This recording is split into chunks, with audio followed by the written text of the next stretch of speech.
Olá, bem-vindos a Ela em Amor. Hoje tenho uma convidada de honra, como vos havia dito no nosso pod desta semana. Tenho comigo hoje uma amiga, mas uma amiga do mundo. Ela é médica, oncologista e vai dar um enorme gozo, um enorme prazer, também uma grande responsabilidade, assumo, conversar com ela hoje e partilhar toda esta conversa com vocês. Filipa Macedo, hoje connosco. Ela é de Olá. Braga, tem um sotaque lindo, maravilhoso. E vou convidá-la a tocar o sino porque hoje é dia de visita. Portanto, Yay! vamos lá, vamos embora. Vá lá, não caiu o cu. Já nem mal. Era perigoso. Filipa, desde já obrigada por vir. Obrigada Estou eu muito pelo feliz convite. por estares cá connosco, por teres vindo ao Ela e Amor. Tens uma tarefa tramada na vida, escolheste ser médica, que é uma missão linda, e oncologista. Gostava que falasse um bocadinho sobre o que tu fazes. Ora, antes de mais, obrigada eu pelo convite. É um prazer estar aqui e tentar aqui desmistificar aqui um bocadinho isto. Ora bem, médico oncologista não me imagino a fazer outra coisa, na verdade. É realmente o que me move e o que me faz levantar todos os dias da cama e... Sentes que é uma missão, não é? Sim. Quando te conheci senti isso. É uma coisa que não me custa e que me deixa extremamente feliz. Mesmo nos momentos maus, é isso que me enche o coração. Ok. Portanto, nem me imagino a fazer outra coisa. E a verdade é que o meu conhecimento e a minha área, o meu envolvimento na oncologia tem passado aqui algumas fases.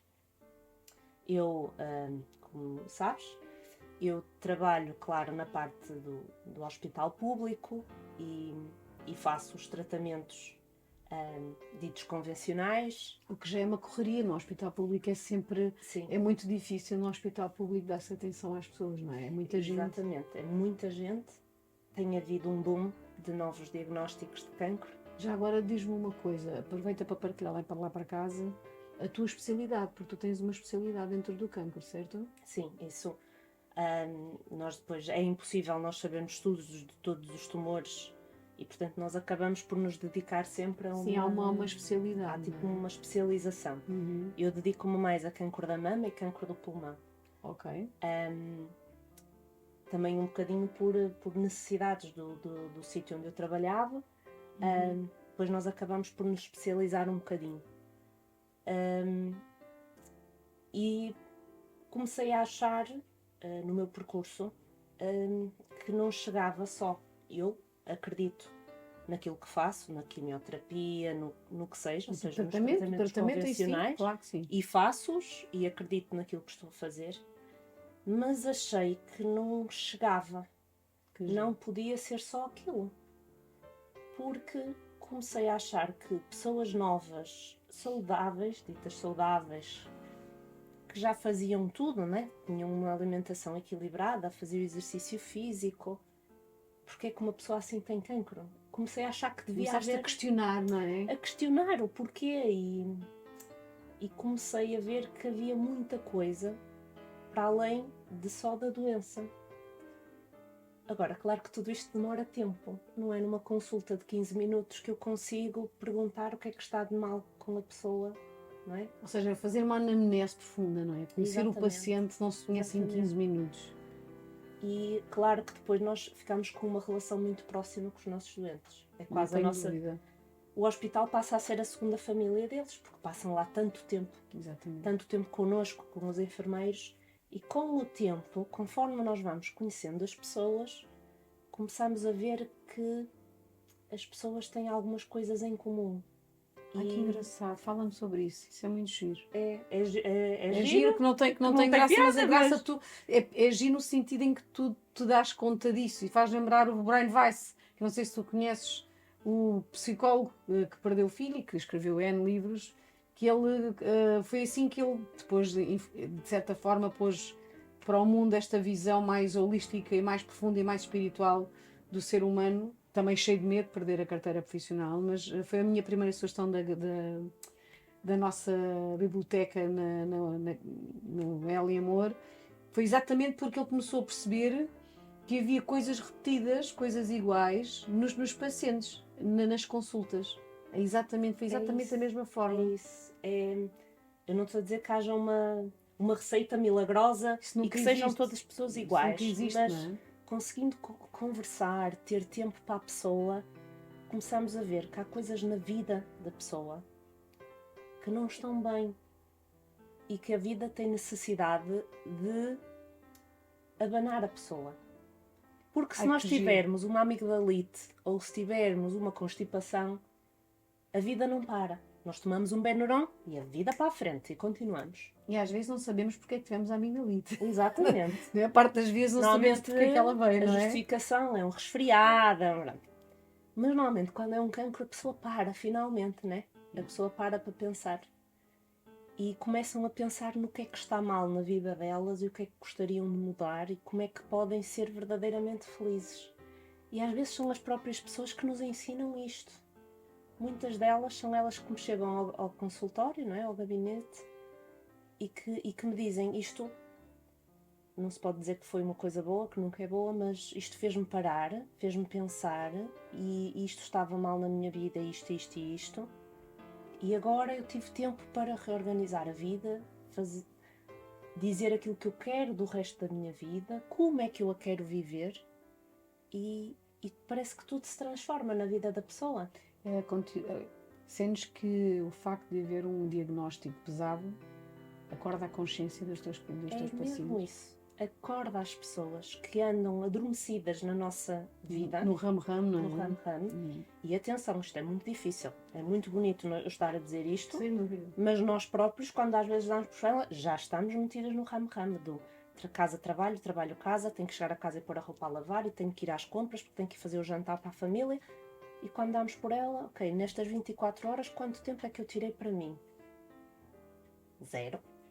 E andei a fazer coisas que se calhar até nem queria fazer, mas está-me incutido que eu tenho que as fazer. E isso foste por um campo muito interessante e eu vou aproveitar. Eu não gosto de falar muito da vida das pessoas, falo da minha, não é? Embora tu já me conheças um bocadinho. Eu própria já fui hospitalizada no IPO. Felizmente correu bem, não houve nada que fosse, por fim, depois de 2 anos de investigação e depois de um mês de tentativas, não era nada grave. Ou seja, era benigno, os tumores eram benignos, mas deram-me trabalho porque tive que parar, tive que fazer tudo isso que tu disseste e já lá vão alguns largos anos. E lembro-me exatamente de me questionar, não só do ramo-ramo, porque eu era aparentemente feliz, ou seja, que ainda cantava a tempo inteiro, ainda vivia das artes, mas lembro-me de pensar no o que é que eu sentia que não era bom, ou seja, que emoções é que eu guardava que não estavam saradas. E o que é que eu não teria dito, como era parótida, portanto os meus tumores foram nesta zona, o que é que eu não teria dito, o que é que eu não teria... Se eu canto, quem canta seus males espanta, não é? Segundo nos ensinam, e de facto cantar privilegia uma saúde do aparelho, eu até dou isso, eu falo isso aqui no nosso podcast. Mas havia alguma coisa que não estava bem e eu tirei um tempo para mim nessa altura, isolei-me. Eu acho que para chorar as dores todas, as mágoas da infância, os não apoios dos pais e das mães, quando tu queres ser artista ninguém te apoia, aquelas coisas que tu guardas só porque sim, sabes? As culpas de não ter dito aquilo àquela pessoa, a perda de uma pessoa que tu amas, e eu comecei a perder pessoas muito cedo, e cheguei à conclusão que existia um tanto de emoções que eu não tinha parado para olhar. Tu consegues que os teus pacientes olhem, ou sentes que são eles próprios que chegam a essa epifania de eu sentia-me sufocada na minha vida e não sabia, e o câncer fez-me parar? Ou há pacientes que tu consegues, com o atendimento, ajudá-las a chegar a essa conclusão? Há de tudo. E às vezes é difícil, porque lá está, eu tive necessidade, eu mantenho sempre, claro, o atendimento em hospital público, lá está. É necessário, eu acredito. Uma benção lá. E eu acredito inteiramente naquilo que estou a fazer. Eu acho que a quimio é importante, a rádio é importante e é necessária. Mas depois também tive necessidade de ir para uma clínica onde eu tinha tempo para falar com as pessoas. Conhecer o paciente. Para conhecer as pessoas. Porque às vezes há pessoas que até me chegam a mim e parece que já sabem isto e já sabem, ok, vamos fazer o percurso e eu vou mudar coisas em casa. Há outras que não estão tão despertas para isto, porque Sim. até lá está. Eu, durante a minha formação, os médicos são muito formados para medicamentos, Sim, eles químicos, são, químicos. tipo, diria até, permite-me eu dizer, não tu, que tu não podes, mas digo eu, formatados, não é? Vocês estão formatados na era do remédio, não é? Exatamente. Quer dizer, temos esta alteração nas análises, medicamento para esta alteração. Temos esta, medicamento para esta. Mas eu também sei que você fez formação com o exterior e que lá fora já não é assim, ou seja... Exatamente. Eu, lá está, quando me fui apercebendo um bocadinho destas coisas e queria aconselhar e queria mesmo eu própria saber mais coisas, tive necessidade. Pronto, nos Estados Unidos a medicina integrativa está completamente Exatamente. já é mesmo uma especialidade. Tive necessidade De ir em busca recorrer disso, não é? exatamente para fazer formação e para aprender um bocadinho mais. E lá é uma coisa totalmente natural. Que engraçado. E eles falam abertamente disto. Porquê? Porque eu acho que aqui, talvez na Europa, mas Portugal em especial, sim. há muito esta separação da medicina convencional e alternativa. Mas isto não tem que ser assim. Pode ser Nem deveria complementar. ser. Exatamente. Tem que ser uma medicina complementar. Ou seja, retirar o melhor dos dois mundos para poder oferecer à pessoa o melhor que se consegue. E às vezes são as próprias pessoas, quando não lhes é oferecido isto, porque lá está, eu também acredito que tenho colegas que até tenham vontade, mas em 15 minutos não dá para falar de exercício físico, suplementos, qualidade do sono, sexualidade. Tudo. É difícil. Tudo. É difícil. Porque temos que falar de se a pessoa é de feliz, medicamentos. Se a pessoa é feliz, tem um trauma, se Exatamente. desandou com alguém, Se a relação com a família está é boa, se sabem com os filhos, se faz caminhadas com a esposa e se conversam das coisas, dos medos. Os medos, Não é? os medos. Ou seja, isto é tudo coisas que seria bom eu conseguir falar com as pessoas, porque às vezes as pessoas realmente só precisam de um clique. Às vezes estar na consulta e perguntar do que é que tem medo, a pessoa fica...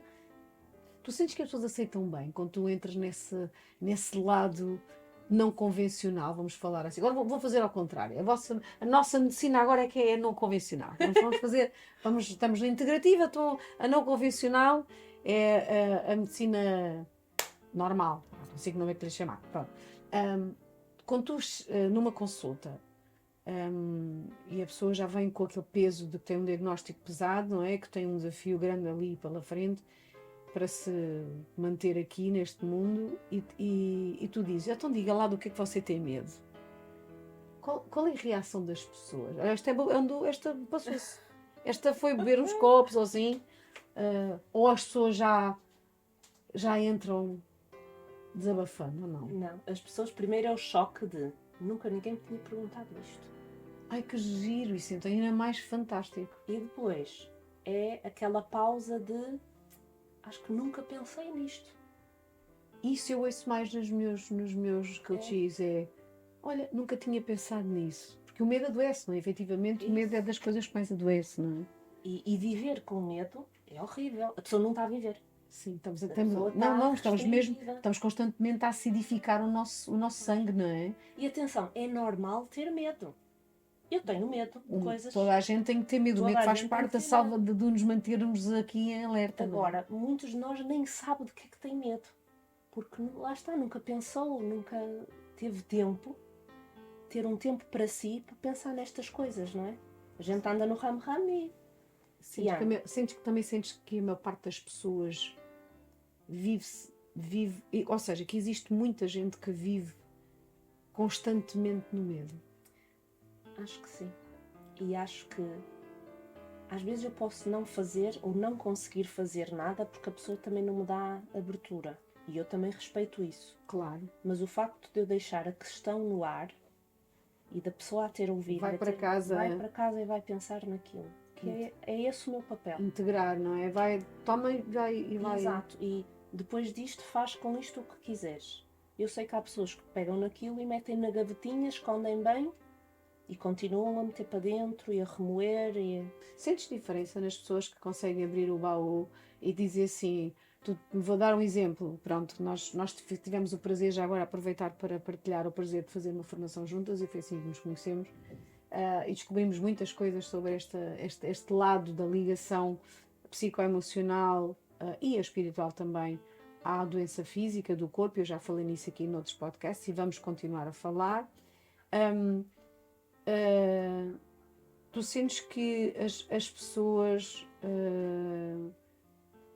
que se entregam a essa procura de si mesmo, ou seja, quando tu dizes de que é que tem medo, com que é que se zangou, portanto, dando um exemplo, olha, tenho um cancro da mama, que é um caso que tu infelizmente atendes bastante. Então diga-me lá com quem é que você está zangada para que essa mama esteja doente, diga-me lá.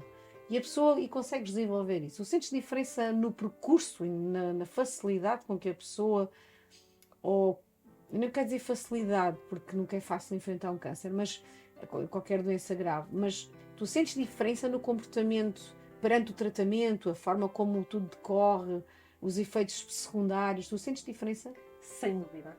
Isso é fantástico. É fantástico ver e é engraçado. Eu noto que é muito mais fácil para as mulheres fazerem isto que para os homens. Os homens cada vez fecham-se mais, né? Porque eu quero saber sobre isso, fala-me sobre isso. Os homens eu acho que têm muito mais dificuldade de chorar e de dizer, por exemplo, sei lá, não falo com a minha filha porque isto assim, não é? Porque eles guardam-se muito mais. Homens, atenção! Não pode estar doente, tem que falar. É muito mais difícil. Enquanto que uma mulher, também não sei se é pelo facto de eu ser mulher e estarmos a falar de patologia feminina, não é? Mama, e elas acabarem por conseguirem verbalizar mais os problemas que têm em casa, os conflitos, o que as apoquenta, o que as amedronta. Atendes cancro da mama no homem? Cada vez há mais ou não? Não há muito, mas há. Claro que há. Mas é sobretudo mulheres. Só que o que é que me assusta é que cada vez é mulheres mais novas. Novas, que não é suposto estarem doentes. E curiosamente, lá está, as senhoras podem não ser nas primeiras vezes, porque eu também percebo que estão a acabar de envelhecer, não é? Vem aqui esta estranha, queria saber da minha vida. Exato, é um choque. Mas aos poucos as pessoas abrem-se e elas próprias vão para casa a pensar, não é? E depois de passar pela jornada toda, que é difícil, não vamos para paninhos quentes, é difícil. Sim. Eu acho que elas próprias começam a perceber, não, eu mereço mais, eu estou a passar por isto tudo, portanto a partir de agora eu quero mais da vida. E portanto elas aos bocadinhos vão pensando, vão melhorando, salve seja, não é? Vão tornando a vida delas mais delas. Não, vão melhorando, porque na realidade tens razão, elas vão melhorando. Porque na nossa visão, um bocadinho mais aberta, todas as doenças, não é? São consequências de alguma coisa que, não é? Não ficou feito como deve ser. Ou seja, a alimentação, seja a rotina da vida, seja emocional, seja lá o que for, alguma coisa não está bem para aquele corpo se manifestar, porque somos nós, é o nosso cérebro que manda fabricar as células. Portanto, há aqui, o António Damasio tem uma frase que eu gosto muito, que é: nós não precisamos do cérebro para nada, porque a vida já existe antes da vida. Portanto, as nossas células, e tu me tiras em laboratório e pões lá naquelas coisinhas que vocês lá fazem nas experiências de laboratório, e as células replicam-se sozinhas, portanto, e têm o poder de, não precisam que o cérebro as mande replicar e protegerem-se, não é? Portanto, há aqui toda uma autonomia, o nosso organismo é mágico. Agora, que o nosso cérebro está intimamente ligado com tudo o resto, obviamente que sim, não há dúvida. E principalmente o coração. Eu sinto que o nosso coração também tem, e é suposto, cientificamente também há aqui neurónios, portanto, as emoções mais, que eu costumo dizer, mais poderosas, algumas vêm aqui de uma conversa entre o coração e a cabeça. E quando essas não estão bem, eu confio que isso desafie o corpo, ou que dê ordens ao teu organismo para se produzir rapidamente e dessa maneira.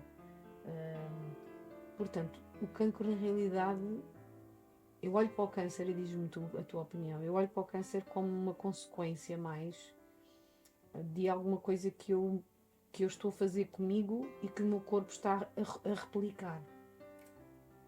É quase como uma chamada de atenção do corpo. Yeah, as células estão. Eu estou naquela. Eu estou a funcionar, vou dar um exemplo um bocado mau, que é, eu tenho um pensamento podre, não é? Aquelas coisas de gaja, tenho um pensamento mesmo muito podre. Então o meu corpo está a produzir células rapidamente equivalentes àquela forma de pensar. Isto é uma maneira para toda a gente perceber, porque às vezes a linguagem não ajuda a perceber. E eu queria, com ela e amor, chegar a todo o tipo de pessoas. A gente às vezes tem livros técnicos que ajudariam muita gente, mas as pessoas não os conseguem entender. Então vamos mesmo falar o mais normal, o mais simples possível. Eu acho que o mais importante é ter aquela sensação quando nós estamos apaixonados e aquela sensação de leveza, de que tudo está bem, somos mega felizes. Então porquê não ter essa sensação sempre? Porquê é que não devemos estar sempre apaixonados? Não precisa de ser por uma pessoa, apaixonados pela vida, apaixonados por nós próprios, para termos esta sensação de fullness, de estarmos completos sempre. Agora, claro que a nossa vida às vezes não nos permite isso, mas temos que tentar, com tudo o que podemos, manter essa sensação. E há tanta coisa que podemos fazer, mas lá está, andamos no ram-ram, nós até se calhar adoramos dançar, mas nunca dançamos, porque temos que ir para o trabalho, temos que pôr a roupa a lavar, temos que ir cuidar dos filhos, e não tiramos um bocadinho para dançar. Eu digo dançar é para ser outra coisa, dançar, rir. Exatamente, ou seja, alguma coisa que nos faça elevar a vibração, ficarmos felizes, chegarmos ao fim e dizer, ai, gostei mesmo, valeu mesmo a pena. Só isso já iria fazer muita diferença nas nossas vidas. Porque os químicos que se produzem aumentam as nossas defesas, não é? Exatamente. Endorfinas, hormonas da felicidade. Exatamente. O nosso sistema fica logo muito mais reforçado. Assim como uma boa alimentação também ajuda. Há pessoas que procuram, arranjam problemas meio depressivos também, graves, porque o intestino não funciona, não é? Porque não há uma alimentação correta. Ou seja, nós somos tudo. Tudo. E tudo deveria funcionar como um só, não é? Não há só o exercício, nem é só a sexualidade, nem é só a alimentação. Tudo tem que integrar e tem tudo que estar junto. E eu percebo que é difícil. É bonito nós estarmos aqui a falar, mas depois pôr na prática é difícil. Por exemplo, eu percebo que uma família que tenha, sei lá, um casal e 3 filhos, da maneira como está a situação económica do país, é difícil ter uma alimentação equilibrada e ter fruta todos os dias e ter peixe e etc. Mas temos que fazer um esforço por variar. Se não conseguimos ter uma alimentação boa, nem que a gente tenha que recorrer a suplementos, existem imensos suplementos à venda, porque não conseguimos ter uma alimentação equilibrada só com a alimentação normal. Sim, mesmo a própria suplementação, eu acho que deveria, e eu sonho com isso, que esta união surja mais tarde ou mais cedo a nível farmacêutico e suplementos e farmácia ser um todo e sermos todos mais integrados e mais integrativos, e os médicos com os terapeutas. Eu por exemplo, tive a benção de, quando estive no IPO, de ter reikianos enfermeiros, e com quem tive o prazer de conversar e trocar, sendo eu reikiana também, e fiz reiki no hospital, ainda quando lá andava, quando estava mais ou menos porreira, ainda tive o prazer de poder fazer reiki a pessoas que estavam bem piores que eu, que estavam bem doentes, que não foi, por fim, felizmente, o meu caso. E eu sinto que a própria suplementação também não é barata, ou seja, depois há apoios, e no caso da tua profissão, que foca numa doença bastante séria, há suplementação e há alternativas que podem efetivamente ajudar as pessoas e que não são expostas nem são divulgadas. E depois, quando tu obviamente que há quem as venda e quem as vende, existem empresas, agora a OMS também já aceitou e já pôs como suplementação o uso do CBD e do CBG, que ajudam muito nas como é que se diz, nas consequências da própria quimioterapia. A minha pergunta é porque é que isso não é declarado e não é usado como uma medida, ou seja, no próprio tratamento, não é? Eu acho que o mais grave é pensar que, por exemplo, se eu quiser prescrever uma estatina para o colesterol, é comparticipado. E, portanto, as pessoas pagam pouco. Mas se eu quiser prescrever um multivitamínico, porque a pessoa, por causa da Está quimioterapia. debilitada, claro, Por claro. causa da quimioterapia não anda a comer tão bem e, portanto, começa a ficar mais fraca. E, portanto, eu quero lhe passar um multivitamínico para tentar compensar aqui um bocadinho. Os multivitamínicos não são comparticipados. E é aí que eu quero chegar. É, tudo o que é suplementação, que é prevenção, não é só um up no caso de já estarmos doentes, mas se nós fizermos uma manutenção, estamos menos doentes. Isto também, se nós estivermos menos doentes, hello, senhores que governam o nosso país e a Europa, também temos menos carrego no Sistema Nacional de Saúde e há menos despesa. Portanto, eu acho que estamos a dar um tiro ao contrário. Eu sinto que valorizamos e estamos sempre à trolha e a tentar melhorar o Sistema Nacional de Saúde, que eu acho que, vou-te ser franca, eu confio muito no nosso Sistema Nacional. Depois do que vivemos, acho que fomos uma amostra no meio da Europa e do mundo que somos malta que funciona e temos ótimos enfermeiros e ótimos médicos. Estão todos arrebentados, a verdade é essa, desde o Covid. Mas sinto que falta de cima o respeito por todo um corpo que trabalha para manter a saúde em Portugal. Acho que falta muito respeito por todos vocês. Eu não sou médica nem enfermeira, mas sinto-me envergonhada e sinto-me pelo ordenado das minhas amigas enfermeiras, que tenho muitas, fazem turnos para salvar pessoas nas urgências.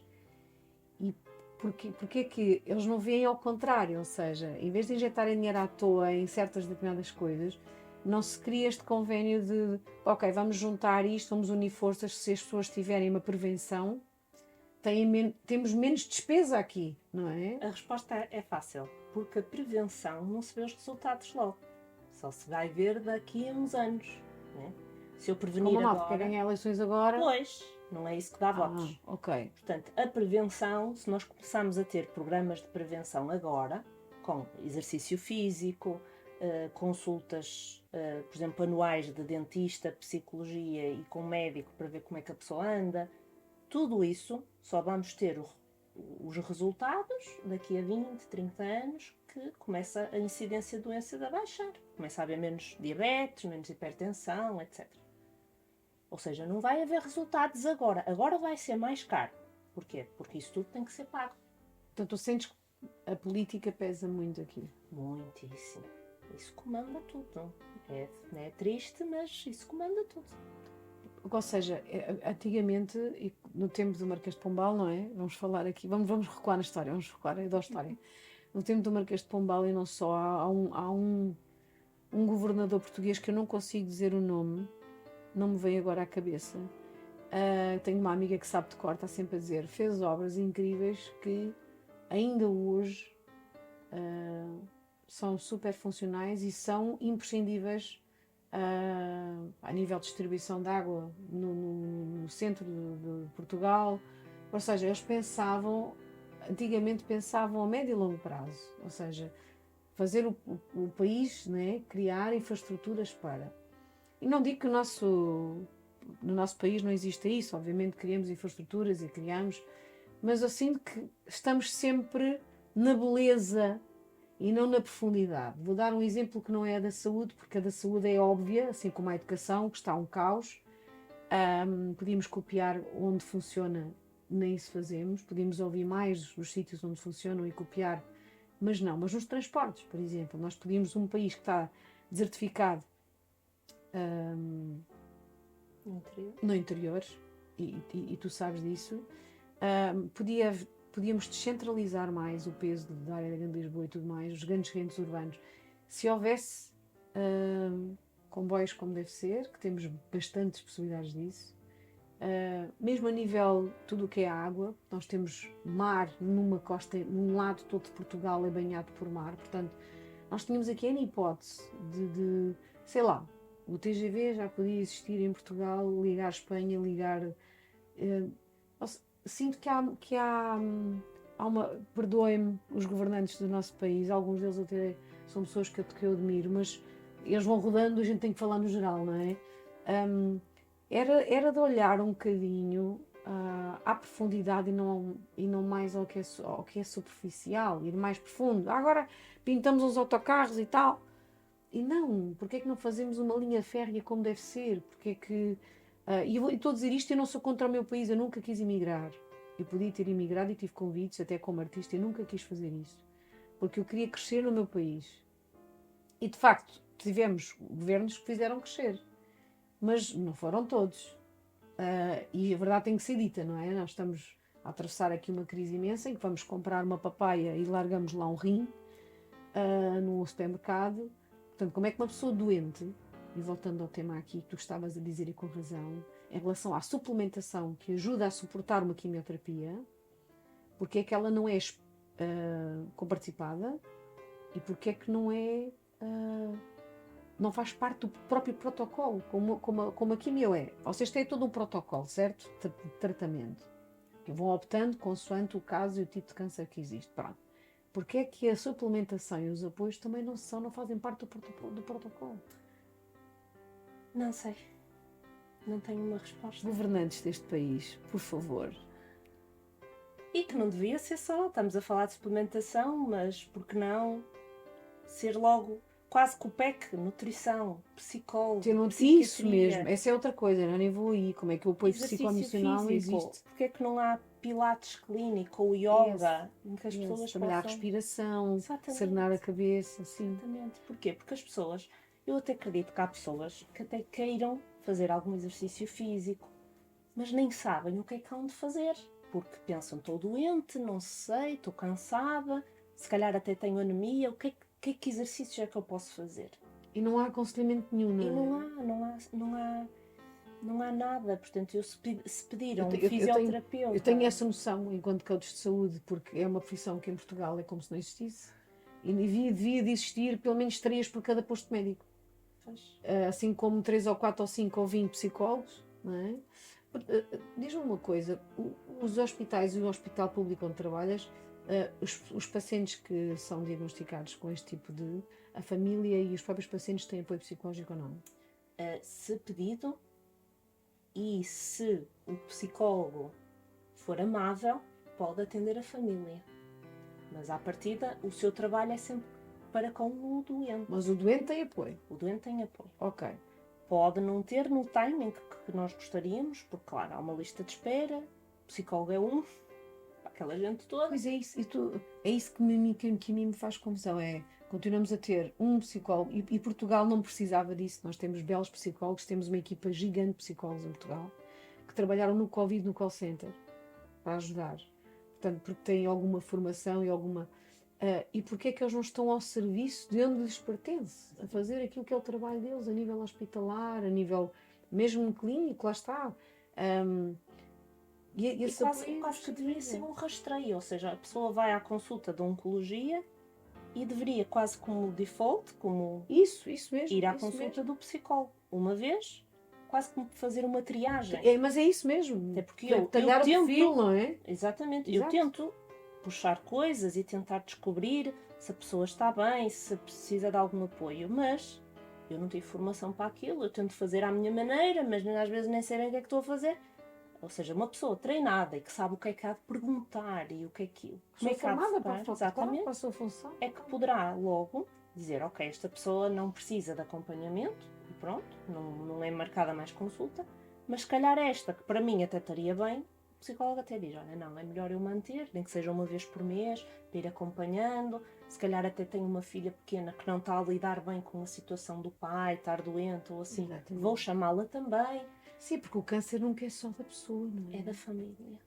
É da família. E agora a pergunta que fica aqui para lá para casa e para os governantes deste país é com que dinheiro é que estas famílias, sendo que os postos médicos também não têm profissionais cuidadores da mente, têm um para cada 500 utentes, como é que estas famílias se apoiam, se unem e têm dinheiro, têm possibilidade financeira, porque uma pessoa que está de câncer está de baixa, está sem trabalhar,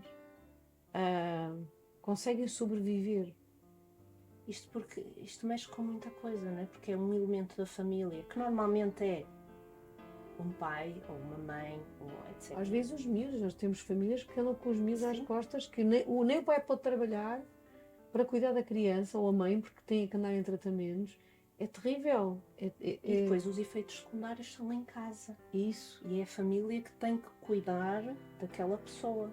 Se tem vómitos, tem que ir ajudar a pessoa, tem que ir cuidar, tem que lhes fazer o almoço ou o jantar ou o que seja. E depois depende do tipo de câncer também, porque há cânceres que trazem outras questões também, não é?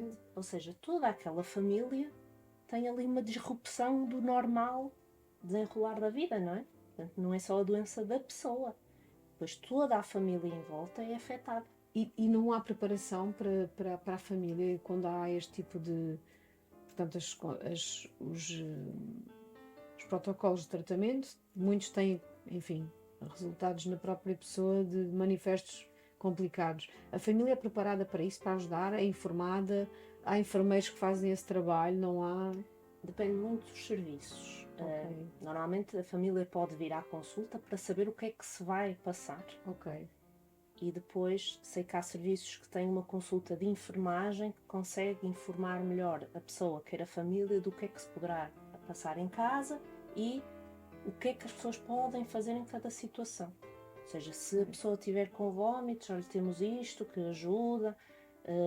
Existem panfletos que às vezes as pessoas também recebem com dicas de alimentação, dicas de coisas que possam fazer. Mas eu sei que depende muito de serviço para serviço. Se calhar um serviço em que esteja sobrelotado, são quase todos, não conseguem, lá está, despender tanto tempo a explicar as coisas. E daí, se calhar, às vezes o recurso a panfletos. Olha, tenho aqui 10 panfletos, leia. Veja lá o que é que... Leia, porque pode acontecer isto tudo. E agora vamos avançar. Outra coisa que eu gostava de partilhar contigo, que é ouvir a tua opinião, a alimentação de uma pessoa que esteja com um câncer ativo também é muito, ou seja, mudar a alimentação por completo também pode ajudar muito na estagnação do bicho e na resolução do problema. Isso é tratado com vocês ou vocês não tocam nesse assunto sequer? Normalmente não tocamos. A única coisa que nós protocolarmente dizemos, e tudo lá está, de forma mais ou menos rápida, é tentar evitar que as pessoas comam coisas mal cozinhadas ou que não saibam a origem, mas tudo com base de medo das infecções, porque com as quimioterapias as defesas baixam. Mas nunca mais do que isso, ou seja, nunca mais limpar açúcares, limpar não sei o quê, aquela coisa da alimentação funcional. Normalmente não. Não, porque também nem há formação para isso. Ou já está, falta de profissionais da área. Exatamente, e porque não há tempo. Agora, há muitas pessoas que fazem isso por fora, entre aspas, ou seja, elas próprias vão em busca de... Sim, porque existe, existe. Eu salvei-me porque existe. Ok. E porque eu acho que mais cedo ou mais tarde vai ter que entrar nas nossas rotinas, porque cada vez tem havido mais estudos sobre a relação do cancro com a flora intestinal. Sim. E, portanto, de que forma a flora intestinal pode intervir aqui para melhorias no cancro. Portanto, toca-te comer como deve ser. Exatamente. Vai ter havido uma revolução. Eu acho que vai haver. Acho que vai haver. E tem havido muitas até teses de doutoramento e etc. Muito relacionado com o microbioma. Já se fala muito do transplante fecal até. Exatamente porque se sabe que a nossa flora, portanto o nosso intestino está repleto de bactérias que são boas, porque senão elas já não estavam lá, não é? Portanto, a função dela é ajudar-nos. E, portanto, acho que mais cedo ou mais tarde vamos ter muitas novidades nessa parte. Isso é muito, olha, fica aqui um mote de esperança, que isso é espetacular, é uma boa notícia que nos dá, haver estudos nesse sentido.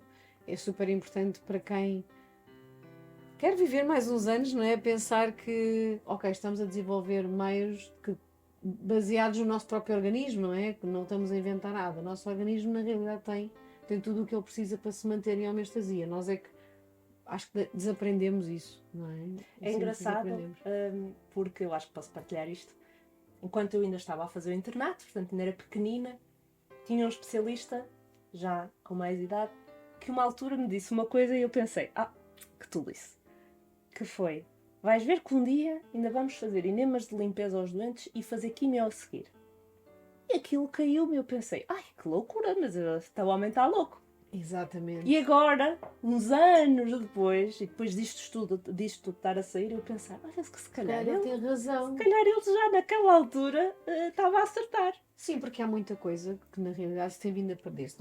Nós fazendo aqui, lá vou eu para a história, e remontarmos aos 50 anos, o que é que, ou mais do que isso, quando as grandes doenças começaram a surgir e ninguém sabia o que era, o que é que salvava os doentes? Era a fé e a ligação ao médico, era a proximidade com o médico. Né? Se nós formos àquelas as gerações nem sei, mas de há 80 anos, não é? Antes das revoluções, mesmo as revoluções mais industriais, o que unia, quando a ciência começou a criar mais mecanismos, o que salvava os pacientes era a fé que o médico, a ligação que o médico tinha com o paciente, que era obrigatória, porque as medicações que existiam eram quase nenhumas. Portanto, trabalhávamos com as ervinhas e com os xaropes e com os não sei quês. Mas depois também podemos pensar que, se remontarmos, fazemos aqui uma viagem até aos egípcios, os tipos naquela altura, antes de mumificarem e não só, que já mumificavam, não é? Que é uma coisa que hoje, enfim, há quem ensine na área da medicina, mas eles já faziam múmias que ainda hoje em dia se consegue fazer e transplantes de coração. Portanto, há aqui qualquer coisa que se perdeu pelo caminho. Acho que tocaste numa coisa fantástica que é a ligação do doente médico. Yeah. Infelizmente acho que isso tem perdido um bocadinho, mas cabe-nos a nós voltar a ter essa ligação, ou pelo menos a confiança. Lá está, com consultas rápidas é difícil, mas eu tento transmitir sempre que nós somos uma equipa.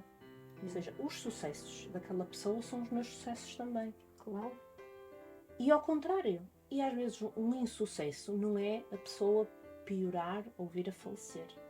Porque para uma pessoa estar a sofrer ou estar super condicionada na sua vida, também não vale a pena. É o seu momento de partir, sim. Exatamente. Entendo. Mas até nesse momento pode haver grande ligação e pode haver ternura e pode tudo Pacifique, não é? Exatamente. Pode ser tudo pessoa. muito mais fácil. E eu acho que acaba por se perder um bocadinho isso. E mesmo, por exemplo, eu acredito que há muitas pessoas viram-se para outras coisas, o tal alternativo. Pronto. Sim. Os complementares. Vou começar a chamar complementares. E às Gosto vezes muito da tua definição. nem dizem ao seu médico oncologista porque têm medo. Têm medo. Isso é uma coisa que me...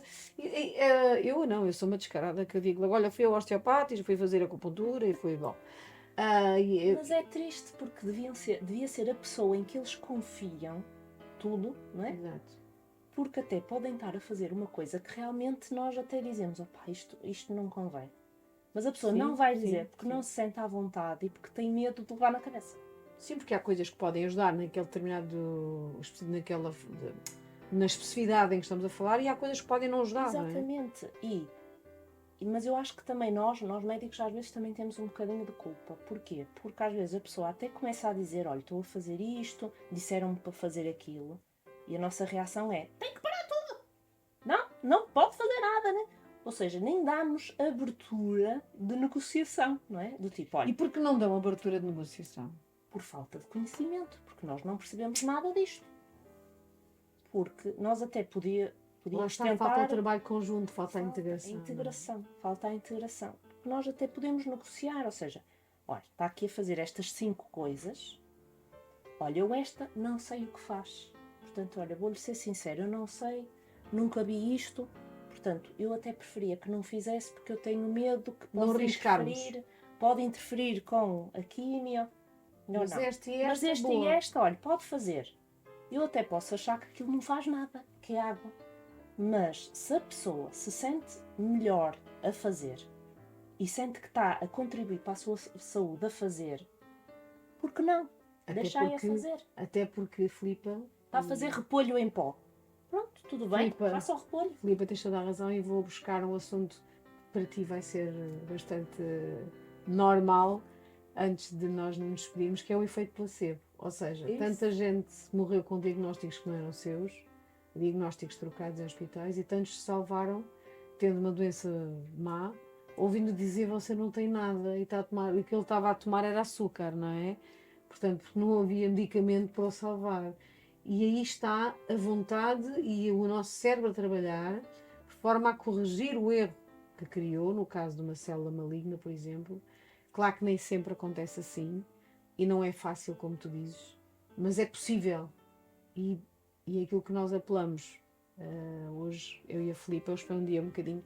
Ela é tão bonita e é tão airosa e tão bem disposta para quem é oncologista, mas Ai, vamos repetir então. o assunto é um bocadinho pesado, mas na realidade vamos deixá-lo mais leve, dizendo que há sempre esperança. Eu tenho esperança, a Filipa já é uma médica, eu vou chamar-lhe integrativa porque ela já o é, ela já vai fazendo esse olhar mais profundo sobre o ser humano e não só sobre o câncer em si, mas sobre a pessoa que gerou aquele câncer. E isso é fabuloso, eu quero dar-te os parabéns por isso, porque também é um atrevimento que eu sei que ainda a mentalidade em Portugal ainda não te ajuda a fazeres da melhor forma, mas nós vamos chegar lá, estamos todos a lutar por isso. A Ela e Amor nasceu para chocalhar, e eu prometo que vou chocalhar muito, para trazer, olha, vai vendo os podcasts, vais aprendendo sobre um bocadinho de cada dessas coisas que tu dizes não entender, porque eles vão aparecendo aqui, vão explicando, e quem sabe podemos ajudar mais pessoas com esta doença e outras. No teu caso é o câncer, mas existem outras que também podiam desaparecer do mapa se nós tivéssemos outra rotina de vida. Alguma coisa que tu queiras deixar de mensagem lá para casa antes de nos despedirmos? Quero. Acho que a take-home message principal é sejam felizes. E se alguma coisa não estiver bem na vossa vida, tenham tempo para a tentar resolver e para tornarem tudo mais fluido. E é com isso que Muito bonito. peço. Evitamos caranguejos, que é o câncer, não é? Evitamos caranguejos sendo felizes. É um bom modo. Filipa, se alguém quiser procurar-te numa clínica para poder estar contigo um bocadinho e independentemente do seguimento no hospital, porque o hospital público requer sempre outros membros, não é? Ao hospital que pertence, tudo mais, nós temos aqui um sistema elaborado de saúde que faz esse encaminhamento, mas se quiser conhecer-te como oncologista e ouvir um oncologista com uma outra visão, onde é que as pessoas podem procurar-te? Ou onde te escondas? Eu, pronto, lá está, eu trabalho também numa clínica privada, que podemos depois deixar em baixo em rodapé, exatamente porque aí eu consigo despender mais tempo com a pessoa, não estou a contar as horas para me vir embora e, portanto, aí consigo, de certa forma, ter outra abordagem. Ótimo. Infelizmente, só em Lisboa. Mas existe. Mas há WhatsApps, há videochamadas. Temos todas as formas. Quem assistir a este podcast e perder fio à meada pode procurar por nós e nós encaminhamos para a Filipa, está bem, sem qualquer dificuldade. Esse é o trabalho da elo, é fazer um elo entre nós todos para a saúde ser melhor para nós. Filipa, foi maravilhoso ter-te aqui. Obrigada. Quero mesmo agradecer-te do fundo do coração. Lá para casa vamos nos despedir para poder dar aqui um abraço apertadinho à Filipa. Esperem pelo próximo. O próximo também traz umas novidades e uns convidados interessantes. Estejam atentos. Já sabem que estamos nas 3 plataformas, no Instagram, no YouTube e também no Spotify, para quem quiser assistir. Vão pondo as vossas dúvidas, procurem-nos, façam questões, partilhem casos que sintam que possam ser úteis na exposição aqui. Faremos todo o gosto, se estiver ao nosso alcance, fazemos muito gosto em poder chegar a todos vocês. Um abraço carinhoso. Saúde para todos. Saúde.